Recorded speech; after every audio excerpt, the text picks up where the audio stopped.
Bueno, tal como anunció don Orión, el licenciado Manolo Pichardo, el presidente de COPAL y miembro del Comité Central del PLD, al mismo tiempo del equipo de estrategia de Leonel Fernández, está con nosotros. Antes de entrar a cámara, estábamos comentando el artículo y la exposición de Orión acerca de lo que es el PLD, y nos gustaría que al igual que Orión iniciaron ahí, tú te mantuviste, pero Orión se tomó... Yo tengo una vacación de 50 años. De 50 años. Unas vacaciones. Faltan 4 todavía. Sí.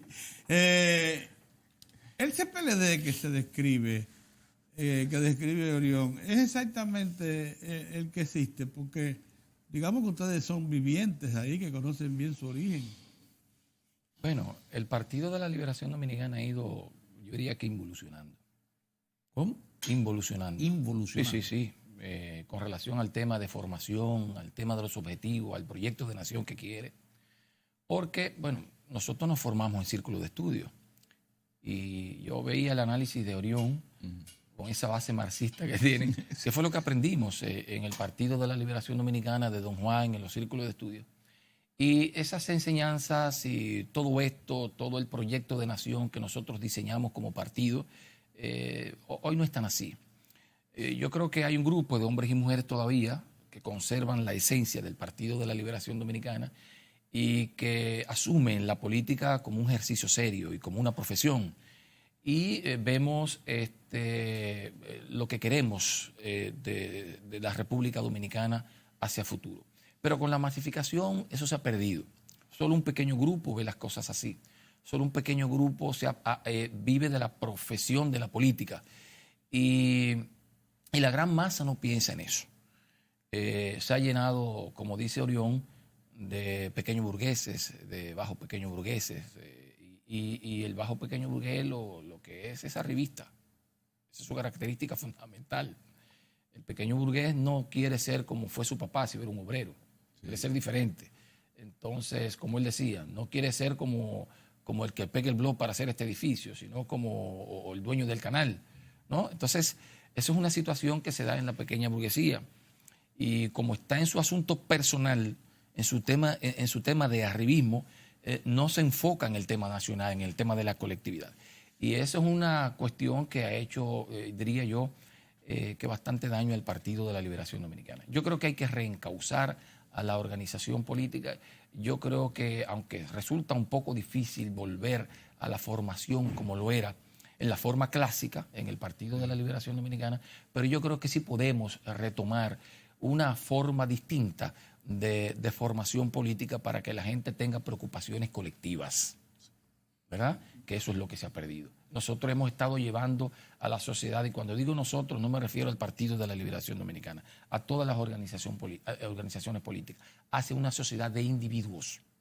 Incluso las leyes de partido, la ley electoral y todo parece ser encaminada hacia una sociedad de individuos, no hacia una sociedad colectiva. Y eso fomenta ¿qué? Bueno, el atajo, o sea, yo cojo un atajo, entonces todo eso lo que hace que degrada no solamente el ejercicio político, sino a la propia sociedad. Fíjate, esa es así. Fíjate qué ejemplo más ilustrativo podemos dar ahora, y por eso me quedé nada más para decir esto. En Venezuela tiene todas las condiciones para ser una sociedad con su estratificación social bien definida. Indudablemente que sus recursos naturales y sus valores humanos, o sea, de capacitación, de entrenamiento, fueron probados. Lo llevarían a ser una sociedad con mucha certidumbre, debería ser. Sin embargo, fíjate, una persona nombrada presidente de la República, Juan Guaidó, desde el exterior, en un parque, esta semana, creo que fue el viernes, dijo que estaba valorando y que posiblemente una asamblea, un instrumento cualquiera de eso que la asamblea solicita una intervención. Una intervención militar de los Estados Unidos. Eso en un país como la República Dominicana es impensable. Todavía los familiares del militar a quien se le atribuyó haber llamado a la fuerza americana, sacar cabeza. No, y lo niegan. No fue, lo niegan. Porque ¿cómo es posible que una persona que se supone que el presidente de un país esté valorando la posibilidad de una intervención de esa naturaleza, cuando después que intervenga ese país, para salir de ahí, Eso es terrible. Ahora, Orión, lo que ocurre es lo siguiente. Nosotros tenemos una historia de confrontación a interventores. Sí. Desde Francis Drake. Hemos enfrentado interventores, piratas, países. O sea, es una historia de lucha en defensa de nuestros intereses. Y hay fenómenos que no son así. Por ejemplo, Brasil. Brasil te tumba a un gobierno y no pasa nada. Pero Brasil no tuvo una guerra de independencia. A Brasil fue una concesión al hijo. Yo quiero esto para mí y se lo dieron. Esa fue la independencia de Brasil. Entonces no hay una historia de lucha. Entonces, aquí tenemos una historia de lucha. Ahora, ¿qué ocurre con Venezuela? Venezuela también, yo creo que es más grave el tema de la clase gobernante y clase dominante. Hay una clase dominante en Venezuela. Yo el otro día veía CNN, veía por un lado las revueltas en París, ¿verdad? Que los medios corporativos no se hacen tanto eco de las revueltas en París, sino de las de Venezuela. Y yo veo en la pantalla, ¿sabes que ponen una pantallita pequeña? Sí. Veo la revuelta en París y veo la revuelta en Venezuela. Pero por más revuelta y cosas que haya, incendios que haya, en saqueos que haya en París, tú jamás vas a pensar que eso se va a convertir en un proceso sedicioso. Claro. Sin embargo, en Venezuela tiran una piedra y piden la renuncia del presidente de la República. O sea, hay un tema de fortaleza de las instituciones, de la institucionalidad de la democracia, tanto en América Latina como en Europa. Hay una diferencia bastante clara. O sea, el capitalismo, que se instauró primero en Europa, se ha afianzado y ha creado instituciones fuertes. Nosotros, en América Latina, todavía ni siquiera hemos avanzado hacia la revolución burguesa. Juan Bosch decía en un libro, yo creo que en La Guerra de la Restauración, que la guerra de 1965 fue el primer intento de revolución burguesa en la República Dominicana. Pero todavía tenemos instituciones tan débiles y ocurren cosas que a veces uno no se las explica, y es porque no tenemos una clase gobernante todavía. Manolo, mira, a propósito de los eventos de ayer, sí, hubo eventos porque su partido, el Partido de la Liberación Dominicana, volvió a dar otra demostración fehaciente de que es la mayor organización del país, y además que conserva, eso sí, el principio de la organización, de las cosas bien hechas. Esa demostración de ayer, por ejemplo, con el presidente Leonel Fernández, esa cantidad de gente, ese espectáculo, fue una demostración de que ahí las cosas se hacen de la manera en que se deben hacer. Pero lo propio estaba pasando a nivel de otras siete provincias del país, de Estados Unidos, donde otras fuerzas dentro del Partido de la Liberación Dominicana pues hablaban de la gestión del presidente Danilo Medina y su componente de reelección, porque no podemos ahora venir aquí de hipócrita, de su componente de reelección a nivel de masivo también, importantísimo. Pero hay un elemento que Orión resaltaba y que a mí me parece también justo que escuchar una valoración tuya. A pesar de las confrontaciones y del elemento nodal de esa confrontación, que es el tema de si habrá o no habrá una decisión del presidente para presentarse o no presentarse, y lo que eso pueda pasar con la Constitución de la República, fue insistente el llamado a la unidad del partido. En todos y cada uno de esos eventos estuvo presente el llamado a la unidad del partido. Y hoy en la encuesta del periódico sale a resaltar de alguna manera el elemento de la unidad, porque vemos ahí un partido de la Liberación Dominicana consolidado ampliamente, duplicando en el favor de la población, a su favor frente a la oposición. ¿Cómo ves tú, a propósito de esta disputa y de las fechas fatales para decidir qué es lo que va a pasar, cómo ves tú la posibilidad en este momento, después de todas estas demostraciones, de que el partido mantenga la unidad y pueda presentarse con un candidato unificado? Mira, hoy es lunes, venimos de una actividad, diría yo, que descomunal. Ayer en el Centro Olímpico, una actividad encabezada por el compañero Leonel Fernández, realmente una actividad descomunal. Y digo descomunal porque no solo se llenó el Estadio Olímpico, y eso lo viví yo. Los alrededores del estadio estaban atiborrados de personas. O sea, una cosa realmente parecía, bueno, yo que tengo tantos años en actividades, me parecía una actividad de cierre de campaña como que de lanzamiento. Sí. Sabes que las actividades donde se presentan los candidatos son un poco más tímidas. Ayer pareció una actividad de lanzamiento. Pero tú tocas un tema que es importante. Es que paralelo a esta actividad, se hacían otras actividades del Partido de la Liberación Dominicana, de los compañeros que apoyan al presidente compañero Danilo Medina, para respaldar la gestión de gobierno, que nosotros entendemos que ha sido una gestión de gobierno muy buena. Y de lo que se trata es de nosotros continuar lo que hemos hecho en los gobiernos del Partido de la Liberación Dominicana. Yo creo que en los gobiernos del PLD, tanto los gobiernos del compañero Leonel Fernández como en los gobiernos del compañero Danilo Medina, hemos ido transformando a la República Dominicana. Siempre digo, para que grafiquemos un poco esto, cuando tú haces una fotografía, fotos físicas, ¿no?, de la República Dominicana en 1996, y tú haces fotografía de la República Dominicana de ahora, son dos países diferentes, completamente distintos. O sea, hemos avanzado mucho. Hemos avanzado tanto que nosotros de un presupuesto de 18 mil millones de dólares hemos pasado casi a 80 mil millones de dólares. No, vamos a 85. O sea, sí, 85. O sea, es una cosa brutal. Cuando tú te pones a ver ejemplos en América Latina, han crecido las economías de América Latina en la magnitud que ha crecido, en la misma magnitud que ha crecido la economía de la República Dominicana en los últimos años. No.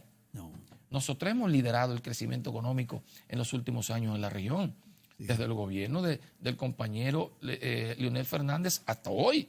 Seguimos liderando el crecimiento económico. Todavía tenemos retos, es verdad. Yo pienso que no hemos resuelto el tema de la desigualdad. Todavía hay una brecha bastante grande entre los que tienen, los pocos que tienen mucho y los muchos que casi no tienen. Y eso es un tema de América Latina que también nos afecta a la República Dominicana y es un tema que tenemos que resolver en el Partido de la Liberación Dominicana. Hay una que otra cosa que tenemos que mejorar, pero es una mezquindad no admitir que en los gobiernos del Partido de la Liberación Dominicana hemos crecido. Yo creo que lo que pasó ayer demuestra que aquí hay un partido, el de la Liberación Dominicana, y que la gente vota elección tras elección por él como reconocimiento a su gestión de gobierno. Porque la gente habla, no, que se creen tal cosa. No nos creemos, es el pueblo que nos da el poder.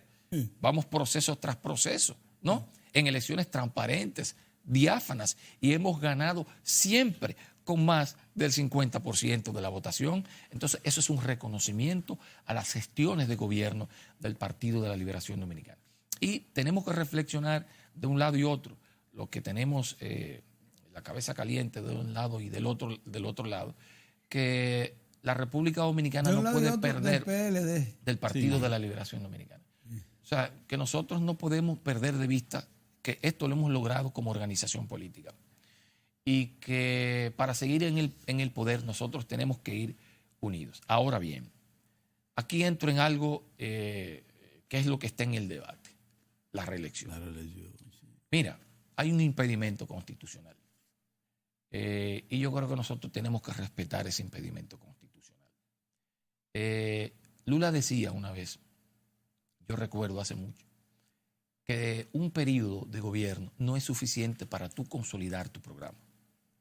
Que en 2 periodos consecutivos, él hablaba, 2 periodos consecutivos, que es suficiente para uno implementar su programa de gobierno y materializar su visión de país. Pero que 3 periodos consecutivos es dictadura. Y lo dice él, promovió a Dilma, promovió un segundo periodo de Dilma y luego aspira a un tercer periodo no consecutivo. Las encuestas dicen algo interesante que me pone a reflexionar siempre. El pueblo dominicano valora la gestión del compañero Danilo Medina como positiva. El pueblo dominicano mayoritariamente. Pero cuando se trata del tema de la reelección, entre un 69, un 70%, 71%, la rechazan. Lo que quiere decir que la gente dice, vamos bien en el gobierno, pero el elemento de la reelección puede crear una situación no favorable para la estabilidad de política en la República Dominicana. Porque si ese elemento pudiera llevarnos a una situación de crispación que afecte incluso a la economía. Porque cuando tú generas elementos políticos que intranquilizan, entonces tú me atemorizas a la inversión. tú atemorizas a los agentes económicos y ahí viene el problema. Entonces yo creo que nosotros hemos llevado la economía de la República Dominicana bastante bien en las gestiones de gobierno. Nosotros hemos llevado la política bien. Nosotros hemos logrado estabilidad social en la República Dominicana. Y aunque se habla de la inseguridad, ciertamente hay mucha preocupación por el tema de la inseguridad, pero cuando tú te pones a medir con otros países, nosotros todavía estamos aunque se dice que mal de muchos, consuelo de tontos, pero la verdad es que nosotros tenemos un promedio de 19 fallecidos por cada 100.000 en acciones violentas, pero cuando te vas a Centroamérica o al Triángulo del Norte, que es el más violento, tú me hablas de Honduras, por ejemplo, son 100. Me hablas de El Salvador, son más de 60. De Guatemala, alrededor de 50. O sea, estamos hablando de cosas espantosas. ¿Y en México? La República Dominicana y en México también la violencia es extrema. Entonces, nosotros todavía no hemos llegado a ese nivel, aunque ahora con las redes sociales y con la comunicación, cualquier acontecimiento se magnifica. Pero ciertamente hay preocupación en la población por el tema de la violencia. Yo creo que nosotros, ese tema, el tema de la violencia, el tema de la desigualdad, el tema de seguir mejorando los servicios de salud en la República Dominicana, el tema de revisar la seguridad social en lo relativo no solo a la parte de salud, sino también a la parte previsional, que hay una discusión ahí en eso, y algunas otras cosas que yo creo que tenemos que involucrarnos en ellas para mejorarla. Son cuestiones que el Partido de la Liberación Dominicana en una próxima gestión tiene que ver con atención. Y otro tema también que mencionaba el compañero Leonel Fernández es el tema de la migración.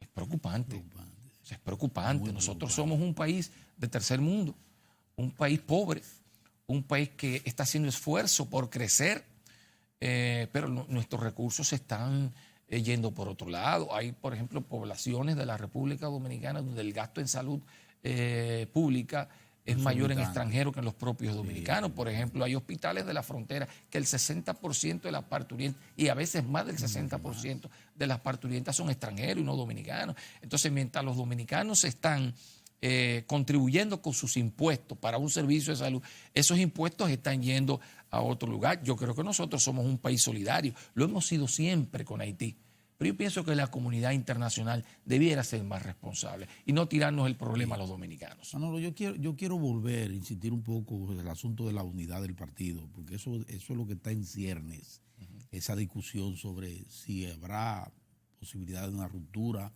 o no. Y sigo con el elemento fundamental, porque todavía ayer el presidente Leonel Fernández insistía en que esa masa de población que se movilizó allí era la garantía de la preservación de la democracia y de la Constitución, defensa de la Constitución de la República. O sea, lo que quiere decir que frente a ese planteamiento de lo que estamos hablando de que se siente amenazada la Constitución de la República. Entonces digo yo, todavía el presidente Danilo Medina no lo ha expresado. Entonces hay que manejarse con escenario, porque él no lo ha dicho. En el caso de que el presidente Danilo Medina pues obtempere el llamado que le están haciendo una parte de la población, gente de su gobierno, de su entorno, para que se presente, en el caso de que él obtemperie eso y procure, mediante un mecanismo que no puede ser otro que el de procurar salvar el impedimento constitucional. Y para salvar eso tiene que ser mediante un esquema legal, jurídico, necesariamente. En el caso de esa situación, de que el presidente decida voy a hacerlo, voy a intentar, ¿cuál sería la situación? ¿Tú crees que ya eso de por sí desataría a los demonios al interior del Partido de la Liberación Dominicana? Yo no quiero hacer un análisis sobre la base de esa hipótesis. ¿No quieres? No, porque yo no creo que el presidente Danilo Medina lo haga. Porque él tiene un reto frente a la historia. Yo creo que él tiene que ver las cosas en perspectiva. La apuesta de ustedes a que él no... Bueno, no es la apuesta de ustedes. O sea, yo estoy hablando en términos personales. No creo que lo haga y espero no equivocarme, porque imagínate tú que lo haga. Primero, no tiene los votos en el Congreso. hay una muralla, un dique que está impidiendo una reforma constitucional. ¿Cómo lograría convencer a esas personas del PRM, por ejemplo, o de unos diputados que están identificados con el compañero Leonel Fernández? ¿Cómo lo haría? Lo haría como denunció en su libro el ministro de Energía y Minas. Ustedes saben lo que dijo el ministro de Energía y Minas. El ministro de Energía y Minas dijo en un libro que publicó hace unos años que la reforma constitucional pasada se logró mediante la compra de legisladores. Eso lo dice y es ministro. Lo denunció en su libro. Entonces, sería así. Yo no estoy seguro de que fuese así, eso lo dijo él. Ahora, de hacerlo ahora, tendría que hacer con ese método, porque no hay otro. Entonces yo te digo, ¿sería decente eso? ¿Sería respetar la institucionalidad democrática de la República Dominicana? ¿Estarían los sectores determinantes, los poderes fácticos de la República Dominicana, de acuerdo con que se vulnere ese deseo popular que en las encuestas dice que rechaza una reforma constitucional en un 70%? Habría que ver. Entonces yo digo, desataría los demonios no dentro del Partido de la Liberación Dominicana, sino en la propia sociedad. Y yo creo que eso generaría mucha crispación, eso generaría mucha desconfianza en la República Dominicana y eso afectaría a la economía. Y si afecta a la economía, ahí viene el problema social. Y si viene el problema social, ahí viene el problema político. Ahora, yo te diría, imaginemos que lo haga. Pero no aconteció la vez pasada. Las condiciones eran distintas. Eran distintas. Claro, eran distintas. Incluso el compañero Leonel Fernández, ya para esta fecha hace mucho que estaba montado en el carro de la reelección del compañero Danilo Medina. Y estábamos todos en la calle procurando su reelección. Sí, pero llegamos a un acuerdo, llegamos a un pacto. A un pacto. Pero precisamente ese pacto está en riesgo y está en juego. Porque nosotros firmamos un pacto y en ese pacto, acuérdense que se dio reelección por reelección, donde todos los que teníamos puesto electivo fuimos a la reelección. A cambio, yo no estaba de acuerdo, ¿no? De que el compañero Danilo Medina. No, porque ya hay un pacto. Es que ya hay un pacto. Y ese pacto, de ahí de ese pacto sale que no iba a haber reelección. Hay un pacto. ¿Quiénes firmaron ese pacto? Lo firmó todo el comité político. Ahí está. Y lo refrendamos en el comité central. Y lo refrendó un pleno nacional de dirigentes. Entonces, yo creo que nosotros tenemos que cumplir nuestros pactos. Yo creo que nosotros tenemos que ser fieles a lo que prometimos a la sociedad. El propio compañero Danilo Medina, bueno, la primera vez cuando llegó en 2012 prometió no reelegirse. Bueno, se le concedió reelegirse. Luego, en esta vez, juró por Dios no reelegirse. Firmó un pacto. Lo firmamos todos, ¿no? Y yo creo que la situación es ahora un tanto distinto porque todos nos comprometimos, el compañero Danilo Medina, el comité político, el comité central, el pleno nacional de dirigentes, a que no iba a haber reelección. Yo estaría de acuerdo con lo siguiente. ¿Habrá una reforma constitucional para eliminar el nunca más? Estoy de acuerdo. Luego en el que nosotros elijamos el candidato del Partido de la Liberación Dominicana. Yo creo, claro. Porque, bueno, si el tema es que el compañero Danilo Medina está inhabilitado para futuro, yo estoy de acuerdo que lo habilitemos. Ahora, primero definamos las candidaturas a lo interno del Partido de la Liberación Dominicana y luego vayamos al Congreso y eso será de consenso. Porque sella en el Partido de la Liberación Dominicana. Para ti eso sella el pacto, el cumplimiento de eso sella el pacto y entonces a partir de ahí una nueva relación. Pero yo pienso, yo lo digo a título personal. Sí, claro. O sea, hay un problema de impedimento y se quiere quitar el impedimento. No hay ningún problema. Definamos la candidatura del Partido de la Liberación Dominicana, que a mi juicio, porque los otros no miden, es el compañero Leonel Fernández, porque el resto no mide. Se hizo un esfuerzo. La doctora bueno, Margarita pero es insignificante. Déjenme decir lo que porque miden. Cuando miden vamos a ver lo que dice la encuesta, que por cierto, hoy está Galo, que habla de cerca de un 70%, rechaza la reforma a la Constitución de la República. Vamos a decirle lo que miden. Lo que miden, ya decidida, ya tomada la decisión de que Danilo no puede presentarse, lo que miden son los siguientes. La pregunta se hizo, si eligió a Danilo Medina en pregunta anterior, o sea, preferido dentro del partido, él sale preferido con respecto a Leonel en el partido, entre los periodistas, tomando en cuenta que el presidente Danilo Medina tiene un impedimento constitucional para postularse. Si tuviera que elegir el candidato para el PLD, ¿usted por cuál votaría en una elección interna del partido? 53.4% dice Leonel Fernández. Margarita Cedeño, 5.2%. Francisco Domínguez Brito, 1.7%. Reinaldo Pared Pérez, 1.7%. Carlos Amarante Baré, 1.7%. Francisco Javier García, 0.9%. Gonzalo Castillo, 0.9%. Andrés Navarro, 0.9%. Esos son los que aparecen. Entonces, en términos reales, no miden. Porque cuando yo hablo de medir, yo hablo de una medida que te ponga en condiciones de competir. No están en condiciones. Tú lo sumas a todo. ¿Cuánto hace? No llega a un 10, no llega a un 5. Sacando a Margarita. Sí. No llegan a un 6. Bien, Manolo, tenemos que ir a una pausa, pero vamos a retornar con el... Hay un tema que ya sí vamos a entrar en el término estrategia, porque ya vamos a profundizar un poquito más, salir un poco del ámbito, planteando entonces el sentido general de la política. Vamos a la pausa.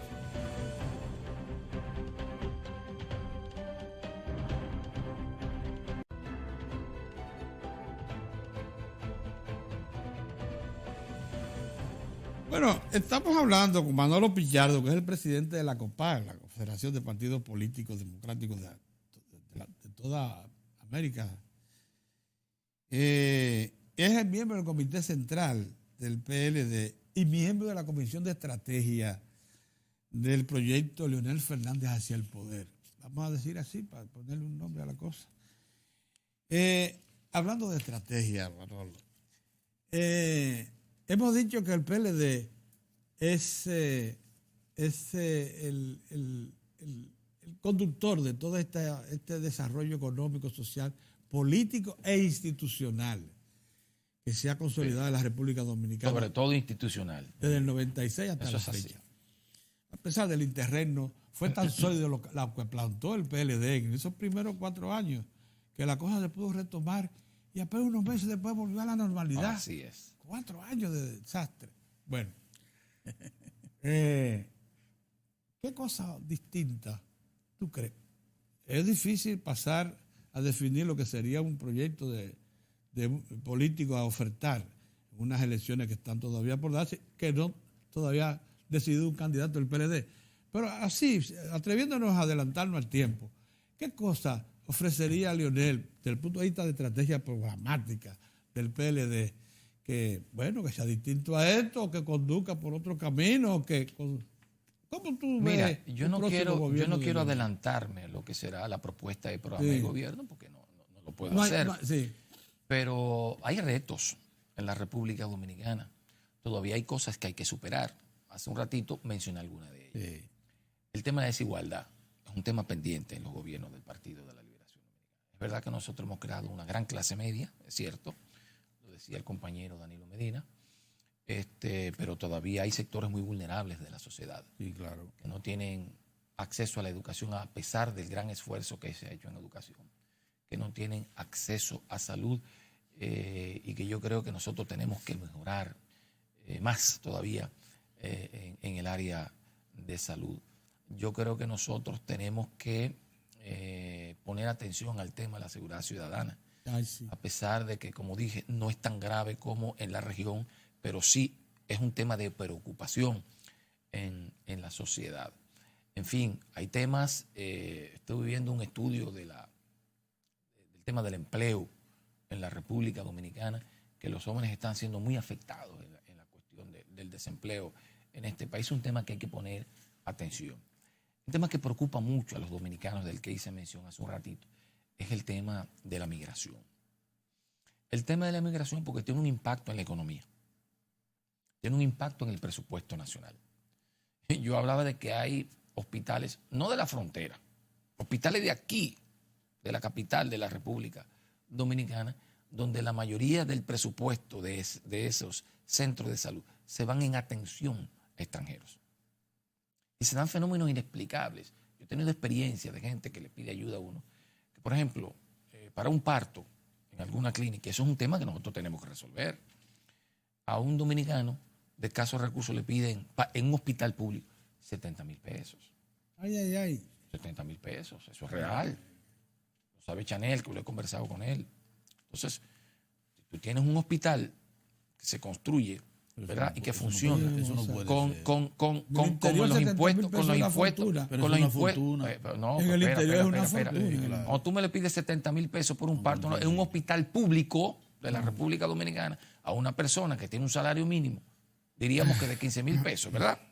¿Qué tú estás haciendo? Una persona que no tiene acceso a la banca formal para coger esos 70,000 pesos prestados para pagar ese servicio de salud, un hospital, ¿a dónde lo coge ese dinero prestado? Al usurero. Entonces, eso convierte eso en un círculo vicioso de pobreza y de pobreza, porque va a tener que buscar dinero para pagar eso, ¿verdad? Para pagar esa prestación de servicio de salud en un hospital público. Entonces, eso hay que resolverlo. Y lo grave del caso es, y eso lo digo como una preocupación, no mía, sino de muchas personas, hay una parturienta haitiana y va a cualquiera de estos hospitales y da luz de manera gratuita. Nos afecta. O sea, hay un tema serio. O sea, el dominicano tiene que pagar 70,000 pesos por una cesárea, pero un extranjero va y se lo hacen gratis. ¿Pero y por qué? Hoy este no es nuestro país. Y nosotros no pagamos impuestos y no tenemos un Estado para que proteja al dominicano. Eso es serio. Entonces, esos son temas que tenemos que ir resolviendo. Un extranjero va y lo consigue gratis. Eso es real. Eso es real. Entonces, nosotros tenemos un reto. ¿Qué se plantea? Bueno, lo que pasa es que todos los dominicanos, la aspiración es que tengan una tarjeta, ¿verdad? Del servicio de salud para que puedan acceder de manera gratuita, no de manera gratuita, sino con ese servicio, ya sea pagado, ya sea de esa tarjeta solidaria que se tiene. Pero bueno, mientras tanto, hay un segmento de la población que no tiene acceso a eso. Tiene que seguir pagando 70,000 pesos por una cirugía. Eso no puede ser. Manolo, sí, ciertamente sigue el flujo sobre todo de haitianos al país. Ahora un poco complicado con lo que acontece con los venezolanos, que también andan buscando un espacio para una mejor vida, y lo tenemos también por aquí. Pero hay que decir en justicia que el problema migratorio es un problema que viene de lejos. Claro. Y que se ha ido incrementando, eso es cierto. Y no menos cierto es también que hay algunas medidas que se han tomado dirigidas a frenar el flujo, como es el caso lo que está pasando en la frontera con todos estos centros con todas las instituciones agrupadas en 5 puntos estratégicos de toda la frontera, con fines de tratar de controlar no solo el flujo de personas, sino también de otros flujos de armas, droga y todo lo que se mueve en la frontera. Siendo así, siendo esto un elemento que viene de lejos, como te digo, ¿cuál sería el planteamiento alternativo del presidente Leonel Fernández, que ya estuvo 12 años, ¿verdad? 12 años en el gobierno, el presidente Leonel Fernández. Sí. Esa sería una pregunta que se la harían inmediatamente. ¿Cuál sería la alternativa frente a un tema tan dramático como el que tú mismo acabas de presentar? Mira, el problema migratorio es un tema que es de grandes dimensiones a nivel global. Global. Porque esas crisis, ayer en su discurso, las crisis humanitarias que se han creado de soberanía en Medio Oriente, el tema de crisis humanitaria por problemas de acceso a alimentación, agua, que se está dando en África, está presionando. Por ejemplo, hay un corredor desde el norte de África hacia el sur de Europa, ¿verdad? Por el Mediterráneo, un flujo enorme. Y muchos se quedan, muchos se ahogan ahí. Porque hay políticas también antimigrantes muy duras en Europa. Durísimas. En algunos casos es flexible por una razón. En Europa la población está envejeciendo y necesitan mano de obra que mueva el aparato productivo de esos países. Pero ¿qué hacen ellos? Oigan esto, para que ustedes vean cómo se mueven los europeos y los Estados Unidos. Admiten otro corredor que viene, por ejemplo, de Afganistán. ¿Por qué? Porque son de un fenotipo parecido al europeo. Entonces, van admitiendo estos. Estos no tienen problema. Los admiten, les buscan empleo, los colocan con cierta, diríamos... Sí, creció. Ajá. Sí. No, y con cierta urgencia, porque necesitan la mano de obra. Por ese corredor que viene por el Mediterráneo, que es de africanos, ¿verdad? Que no se parecen tanto al europeo clásico, entonces esos tienen problemas. Entonces vienen las vallas para que no entren, muchos se ahogan, son devueltos, la presión es tan grande que a veces es imposible devolverlos, y tú ves que ya tú vas en Francia y tú encuentras en Francia muchos negros africanos. Ya tú encuentras en Francia por el tema de la tolerancia, ¿no? Que hay matrimonios entre negros y blancos, y hay muchos mulatos. A veces se parece mucho en algunos lugares de Francia a la República Dominicana con esta mezcla. Pero lo que quiero decir es que la presión migratoria es un fenómeno global ahora mismo, por todos estos temas de crisis humanitaria que nosotros lo estamos viviendo desde hace muchísimos años con Haití. Sí. Una crisis humanitaria permanente, un país prácticamente inviable, un Estado, diríamos que fallido, donde la MINUSTAH intentó resolver el problema, pero solo se enfocaron en el tema militar. La ayuda internacional prometida no llega, porque ¿qué es lo que ocurre? La comunidad internacional ha querido que la República Dominicana resuelva el problema de Haití, eso es lo que uno ve, porque todos los compromisos que han hecho de inversión no los han cumplido. ¿Qué tiene que haber? En Haití tiene que generarse empleo, hay que invertir en fábricas, hay que invertir en agricultura, hay que reforestar Haití, y todo eso tiene que ser un plan de la comunidad internacional, no de la República Dominicana, que ha ido más allá de la solidaridad, porque ha puesto su presupuesto al servicio del hermano pueblo de Haití. Al servicio digo porque en algunos casos, y reitero y los remacho, más del 60% del presupuesto en muchos de los hospitales va destinada a la atención de los hermanos haitianos. Entonces hemos ido más allá de la solidaridad, pero no solamente en el ámbito del sector salud, en el ámbito de la educación. O sea, yo vi un reportaje recientemente donde los ciudadanos haitianos cruzan la frontera para ir a nuestras escuelas y se devuelven a Haití. Y nosotros tenemos esa flexibilidad. ¿En qué país del mundo existe? Oye, Mozart. ¿En qué país del mundo existe esa flexibilidad? Cruzan ciudadanos haitianos, toman el desayuno escolar, la merienda escolar, ¿verdad? El almuerzo, el uniforme, los libros, ¿verdad? Que se compra, que el Estado facilita con los impuestos de los dominicanos. Reciben el pan de la enseñanza que no tienen en Haití y luego se devuelven. O sea, hemos ido más allá de la solidaridad. Entonces, a veces se nos ataca y se nos dice que nosotros despreciamos. Por favor, ¿qué país del mundo? Yo quiero que me señalen un solo país del mundo que gaste más del 60% de su presupuesto nacional en salud en extranjero. Mira, donde se permita que los ciudadanos, los niños vayan, crucen la frontera y reciban todo lo que reciben en una escuela y vuelvan a su país. Yo quiero saber en qué país del mundo ocurre. Con mucha frecuencia aquí en Diario del 4, y particularmente Mozart, pone de ejemplo a la sociedad dominicana de hoy como sin igual en América Latina, porque él dice, disfrutamos, y decimos todos, estamos de acuerdo, disfrutamos de desarrollo económico y social con una especie de que hace a la economía dominicana previsible, de previsibilidad. O sea, cuando tú tienes una situación estable y los factores económicos básicos también estables, tú te conviertes en previsible, tanto para locales que quieran inversionar como extranjeros. Tenemos una situación política son los factores de última hora, irracionales, pudiera movilizar. Entonces dice, estamos encabezando en garantía a América Latina. Como tú eres presidente de la COPAL, ¿cómo tú compararías esta situación que vivimos los dominicanos con respecto a muchas de las experiencias democráticas de América Latina? Mira, América Latina está atravesando ahora mismo por una crisis de la institucionalidad en su democracia. Terrible. Los golpes blandos se han implementado en la región. Vimos como Dilma sale del poder y no reacciona el pueblo brasileño. Por lo que yo decía hace un momentito, no hubo una reacción. No hubo una reacción. A Lula lo entrampan en un tema judicial, lo apresan, y no hay una reacción del pueblo brasileño. Es lo que yo digo, el tema de la cultura, de la lucha permanente, porque su independencia fue un regalo. Pero vemos también el golpe de Estado. Y tiene que salir. Sí. Correa tuvo que salir desfavorecido. El golpe de Estado en Paraguay, al presidente Lugo. Sí. O sea, vulnerando la institucionalidad democrática, un hombre que ganó con el favor popular, como ganó Dilma. Pero acuérdense del primer ensayo de vulneración de la institucionalidad democrática en América Latina, que fue Mel Zelaya.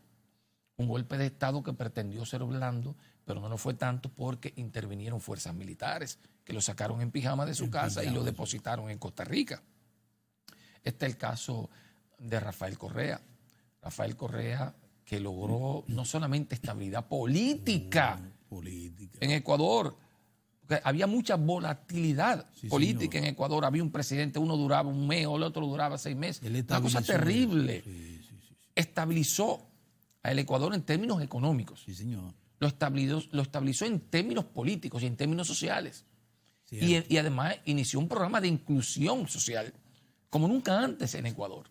Sale del poder y entonces lo están persiguiendo. Pone a quien fuera su vicepresidente de candidato a la presidencia y luego ese vicepresidente llega y se pone al servicio de los enemigos de Rafael Correa y empieza una persecución contra él y todo el entorno de él. Entonces, vulnerándose también todo el sistema democrático de América Latina. Venezuela. Bueno, yo tengo que salir como el abogado del diablo, porque hay una matriz mediática que promueve el dictador, ¿verdad? Y habla de una dictadura en Venezuela, pero él lleva 2 periodos y ganó las elecciones libremente. Con más de 6 millones. En el último proceso electoral, que el Observatorio Electoral de la COPAL estuvo presente allí, fue un proceso diáfano, transparente, y yo me atrevo a decir aquí, para los dominicanos, porque ahora mismo está todo el tema y estamos en el bullicio, en la vocinglería, pero cuando las cosas lleguen a la calma, ¿verdad? Entonces se va a evaluar objetivamente a lo que ocurre allí. El mejor sistema electoral de América Latina, y según Jimmy Carter del mundo, es el venezolano. Sin duda, Es el venezolano. Nadie tiene la culpa de que la oposición, que sabe que no iba a ganar y se retiró porque sabía que no iba a ganar, para deslegitimar el proceso. Exactamente. Porque ellos sabían que no ganaban, como no ganan, porque pierden proceso tras proceso, lo han perdido. Van a uno, pierden, van a otro, pierden. En este se envalentonaron, pensaban que podían ganar, pero las mediciones se empezaron a... ¿Por qué ganaron las congresionales? ¿Por qué? Bueno, sí la ganaron. Porque llegó, la ganaron. Bueno, pienso que hubo una situación cuando la crisis económica, por toda esta situación de bloqueo y de desplome de los precios del petróleo, un país que vive de la renta petrolera y que sus exportaciones representan, las exportaciones representan, la exportación de petróleo representa más del 90% de sus exportaciones. Cuando tú tienes un precio en 160 el barril y de repente se te baja a 29, bajó el apoyo público, por déjame decirte. Bajó el apoyo público. Sí, entonces ganaron la congresional. ¿Por qué ganaron y luego pierden? No, espérate. Ganaron, la oposición gana. Sí, así es. Y es reconocida por el gobierno. En ese entorno. Sí. Ocurre que ese entorno no ha desaparecido. No. Sigue igual. Y sin embargo, en una consulta posterior, tú dices que la oposición se retira porque sabía que iba a perder. Yo creo que lo que pasó fue que el gobierno se movió y apresó a los principales líderes de la oposición y la dejó en bandolera. No, te voy a explicar qué pasó. Y entonces así no podía asistir antes de una consulta electoral. No, es que antes del proceso presidencial hubo uno que fue de gobernaciones. Lo voy a explicar. Yo estuve en el proceso. Cuando ellos ganan la Asamblea Nacional, ¿verdad? Que hubo un problema de desacato del tribunal porque hubo 2 diputados que se captaron, se fotografiaron, se grabaron, dando dinero. El Tribunal Electoral y bueno, ustedes no son legítimos porque dieron dinero. Vamos a repetir las elecciones acá. Eso dice el tribunal. La Asamblea Nacional dice no lo aceptamos, nosotros lo juramentamos. Y ahí hay un problema de desacato. Entonces hay una rebeldía contra el Tribunal Electoral. Y ahí empiezan el choque de poderes. Ahora, ¿qué ocurre? No están así. Antes de las elecciones nacionales hubo elecciones de gobernación. Y de 24 gobernaciones creo que estaban en juego, el partido de gobierno ganó 21. Y todos participaron, todos los partidos. No, la asistencia. Pero ¿por qué pasó eso? Te voy a explicar. Porque dentro de la COPAL no solamente está el partido de gobierno, hay partidos de oposición. Yo me reúno en medio del proceso y le pregunto a los otros compañeros de la oposición, bueno, ¿y por qué esta derrota? ¿Por qué esta derrota en las gobernaciones? Y me dicen, bueno, porque se cometió un error. Hay una parte de la oposición que apostó a las guarimbas, a tomar las calles, a derrocar el gobierno por la vía violenta y no se enfocó como nosotros queríamos en el proceso electoral. ¿Por qué? Los resultados se anunciaron y al otro día, ¿por qué? Dice ellos, nosotros con ese triunfo, y yo creo que es verdad, con el triunfo de la Asamblea Nacional, si seguíamos concentrados en el proceso electoral, ganábamos las gobernaciones y luego ganábamos las presidenciales. Eso es verdad. Hubo un desenfoque. Se desenfocaron. En la lucha opositora. Sí, hubo una mala estrategia. Eso es verdad. Sí, y yo lo creo. ¿Sabe cómo estaba el gobierno cuando se ganó la Asamblea Nacional? Muy mal. Muy mal. Ahora, cuando tú vas a la guarimba, ¿qué ocurrió cuando ganó? Yo me fui a los cerros. Yo quería ir al cerro a preguntar a la gente por quién votó y por qué votaste, porque yo quería tener mi propia visión. Claro. Yo no quiero tener una visión oficial, yo quiero tener la mía. Y voy y pregunto, nosotros votamos por Nicolás Maduro. No dicen por Nicolás Maduro, por el chavismo, es lo que dice el venezolano común de la calle. ¿Y por qué? Dice, bueno, mire, yo estaba desencantado con Nicolás, qué sé yo, porque no es lo mismo que Chávez. Pero resulta que estas guarimbas, yo no podía salir a la calle. Sí. Cuando una gente de nuestro sector salía a la calle, era amenazado, era violentado, ¿no entiendes? Entonces, eso provocó un respaldo al gobierno. Mira, se nos agotó el tiempo. En conclusión, ¿por qué la situación económica dominicana es excepcional en América Latina? La situación política, económica y social. Bueno, mira. En 30 segundos. Tenemos los tres pilares. Yo creo que tenemos un equipo económico muy bueno que ha repetido en las administraciones del Partido de la Liberación Dominicana. Yo creo que se han enfocado bastante bien en el tema de la macroeconomía. Yo creo que eso de la estabilidad económica ha generado confianza para que los capitales lleguen. De hecho, somos el país de la región con mayor inversión extranjera directa. Entonces, eso es lo que ha permitido esa confianza y esa estabilidad económica que a su vez ha llevado estabilidad social y estabilidad política, y eso es lo que lleva ese reconocimiento en el voto al Partido de la Liberación Dominicana. Qué bien. Bueno, vamos a desearle el mayor de los éxitos al PLD, que prosiga en esa ruta de procurar mantenerse en el poder. Yo creo que vamos a para seguir continuar la transformación. ¿Verdad? Muy bien, muchas gracias, Manolo. Gracias.